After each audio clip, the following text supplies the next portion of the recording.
Well, good morning, Kicksters. Welcome to the Morning Kick, and it's Thursday, and you're already kind of getting prepared for the weekend, aren't you? Really, you've got all the ideas. It seems that I think we're a little bit more precious about our weekends than we were before. The idea that the borders are opening on the 10th of July in Queensland, that's a good thing. Great that we're able to talk to Nathan Shocker on Wednesday, I should say, and look at the localasqld.com.au, this new initiative from all the Chamber of Commerce's, encouraging us to buy local, to get involved in travelling and tourism for local as well. So make sure that you start your plans. Take an esky, as they said when the bushfires were happening. Go out to some of the country towns. Make sure that you invest in our local businesses. Well, one of the things we wanted to do on the Morning Kick was talk about how small businesses can flourish. And very shortly, we're going to be talking to Paula Brand from Small Business Expos.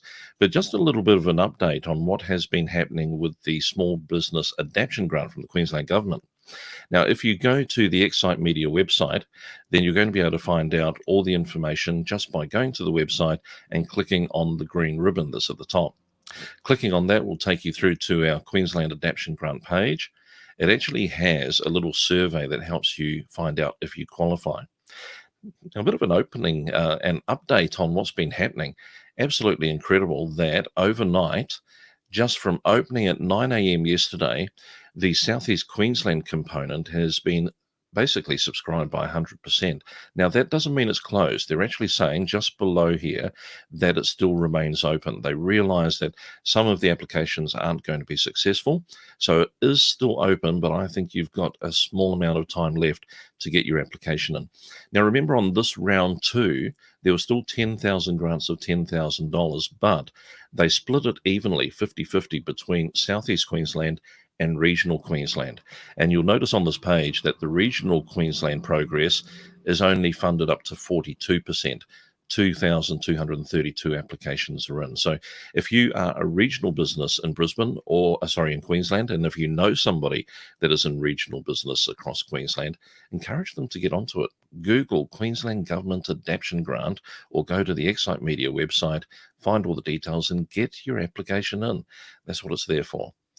Well, this morning, we're very pleased that we're going to be able to welcome to the show Paula Brand from Small Business Expos. Paula, thank you for joining us this morning from the wonderful warm Miami on the Gold Coast. What is it like this morning? Is it warm? Is it cold? Is the breeze coming in? Oh, the most important thing is surf is really flat, so don't bother going. It's a flat day today. That's how we look at the Gold Coast. Isn't that funny? Yeah, the weather forecast, it's not about the sun in the sky. It's about, is there actually anything above a 1 metre wave this morning? Yeah, right. Getting the important things right. Paul, I'm really pleased to have you on the show. We wanted to talk about what's been happening with Small Business Expos because it's a great opportunity to get your business out into the market. And you've been doing this since 2014. Can you give us a bit of background? How did you actually get started in the idea of doing expos around Queensland? Sure. Well, I think the most important thing was I was a small business owner and I have been in economic development for 27 years, so in 12 industry sectors across Queensland. So from my perspective, economic development is extremely important. The event is just the platform. So from my perspective, when I had my own business, it was a computer repair company, I felt extremely invisible. And this we have to remember, this was the time pre-Facebook marketing, and there was a time, and from that perspective, I was classed as an invisible business. My business was mobile, and I didn't have a shop front. So we researched this sector of the market with University of Queensland 6 years ago, and really found 6 years ago that there was a shift to home-based, there was a shift to out of shop fronts, and we spent 6 years telling the governments that this was the case. And 6 years later, of course, COVID-19, that shift has well and truly happened. So the expos became pop-up shop fronts for invisible businesses, and it is that today.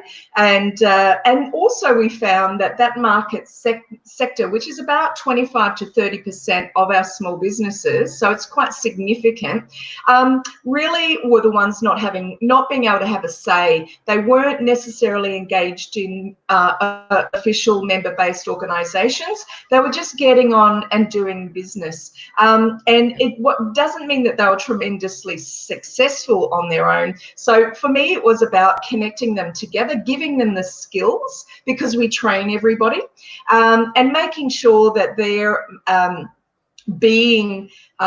stepping up in front of their business, particularly for women, and really having very solid sales conversations. So this is a sales program where we train people in how to sell from an exhibition stand, and then we run the expo. So it's not a flaky social event. It is absolutely there to generate sales leads. It's very interesting when you say that, because people will be saying, does my business suit going to a small business expo? And let's have a very quick look at what it looks like if you were to attend. And if you go to the Small Business Expos website, you'll see a lot of great photos of the events taking place. Paula, is it actually suited to B2B, businesses selling to business? I like the idea that people are going to be resourced and trained, because some of us actually don't know how to sell, do we? We know how to create, we know how to make, we know how to service, but selling, I don't know about that. Look, I think one of the key reasons small businesses do fail is the lack of sales skills. So that's what we teach in our pre-expo workshops. It's included in the fee, but we also provide the scripts and the other area that business really doesn't do well in is follow-up of the sales process. So it's all great to turn up at an expo, do a great job, and then actually do absolutely nothing with those sales leads. And Australian businesses are renowned for that. So we actually are our own worst enemy when it comes to generating leads and business for our businesses, and obviously to feed our families. So it's not always anybody else's fault. It's actually our own. So from that perspective, the expos are there for all businesses, but how we define businesses, you have businesses in 5K radiuses that are quite localized. Then you have businesses in a 20K radius, which they're spreading across their products and services. Online businesses obviously fit in that, mobile businesses, and then we have our South East Queensland businesses, and they're just as important. So the term local, shop local, and local businesses, I think it's wrong, because we have a microcosm of businesses represented at our expos, and that's how business is. You can't just say, well, that's a local business. Well, what do you mean by that? Because actually local to different people means different things, and different regional barriers. One of the things I like is that you've got resources that people can tap into there, and the expos are spread across the regions. I think you have had 5 regions and going to 6 very shortly. Can you give us a bit of an idea of how spread the expos are and how regularly they occur? Yep. So last year we ran six expos, and we go from Toowoomba right up to Moreton, right down to Toowoomba. So we reached that area, and generally each so from the Toowoomba region, it's extremely different to the one on the Gold Coast. The Gold Coast is our oldest expo, and so from that perspective, we also work with all levels of government in each region as well. So we are supported by federal government in those regions, some councils, not all councils, because they have different economic strategies, and basically we put the expos on behalf of 65 business industry groups and sponsors and governments that we are involved with. So it's quite a large network. It's the largest Business Expo program in Australia, and with the largest amount of stakeholders involved. So the whole thing is put on for businesses to take advantage of. Now, one of the blog articles that I saw, Paula, was on the front page at smallbusinessexpos.com.au, and it's about the 10 benefits of joining Expo. I'd encourage anybody to go and have a read. But also, you've got available a Facebook page with over 5,500 businesses that are actually involved here, so we can keep up to date. seeing all the dates that are coming up. We noticed the Moreton Bay region one being promoted here, and that's for 2020. You mentioned Business and Jobs Expo. Can you just walk us through where the jobs component comes into the expos? Yeah. So federal government has in the past run jobs expos. However, education training is part of my background, quite significantly so. So from my perspective, there's no point in running a jobs expo if there's no business actually going to employ them. So for me, it was a no-brainer to put the two together. My particular focus on the jobs expo is the fact of our newly unemployed post-COVID-19. And a lot of those newly unemployed are small business owners who are not able to get their businesses up and going and growing again. So from my perspective, we don't want them to be long-term unemployed. We want to make sure that they get off the merry-go-round of, what is unemployment and be either retrained or redirected into new employment. So we have people running around saying unemployment rates, unemployment rates, unemployment rates. But the fact of the matter is, if we got our small businesses up and going again, and if they employed one person, whether it's under a traineeship or what kind of funding, we actually would significantly lower our unemployment rates. So it's not up to government for us us to wait for this magic wand of employment. It's actually up to small businesses. 93% of us run the country for business, and we actually have to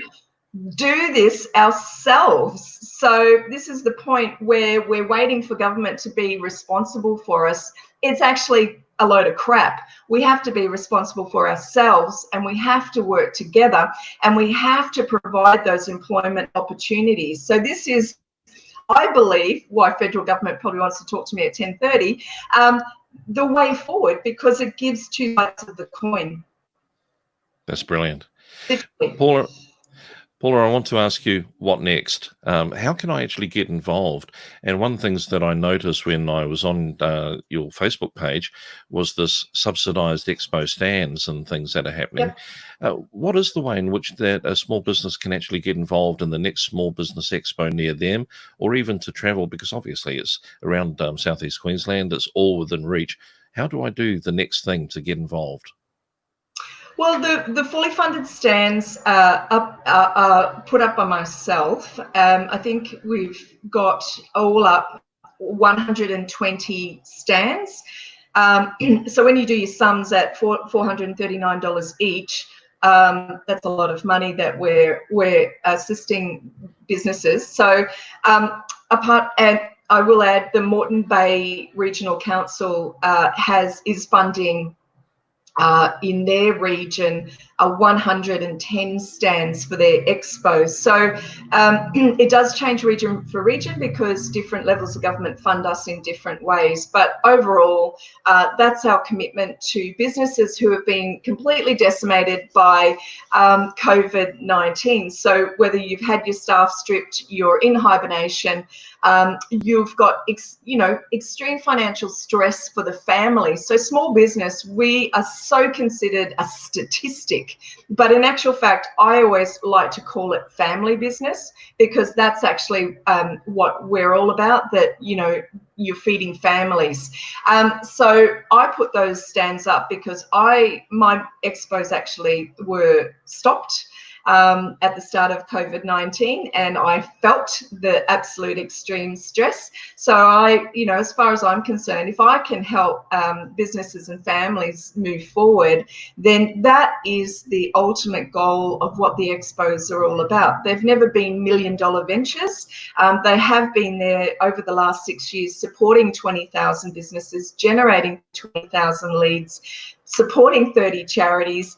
And so this is our time to help businesses. We just ask you to be genuine. And if you really need to stand, they're there to apply for. Paula, one of the things I've loved about this interview has been your absolute enthusiasm. And I'm trying to get my head around, why are you so passionate about it? And my mind goes to the fact that you've been running these expos for 6 years, and you've probably seen the results. I guess you're actually seeing the people that you've connected with, the stories that they've told of the change in their business from coming to an expo. Are there any that spring to mind for you? Some kind of good news stories that have come along the way, or people that keep coming back expo after expo? Um, well, we don't love them to always come back, because then that would be a bit boring, having the same exhibitors. So expos are all about flow, just like a shopping centre, right? So from that perspective, what I love to see is people stepping up to front their business, particularly home-based businesses who have only been talking to the cat or the pot plant, and really, having 1,500 sales calls in 6 hours is actually a skill. And to teach people a new skill and to see them implement it and to see them follow the process and to see them get results and then use those skills forevermore, for me, skills transfer is really important. So it's more than just an expo event. It is, a training platform as well. But the most important thing is, I still think in this country, small business is undervalued, and they are so invisible still. Councils, and a lot of councils, had to take notice of small business post-COVID-19, and particularly one in particular who had no economic strategy for small business for 10 years.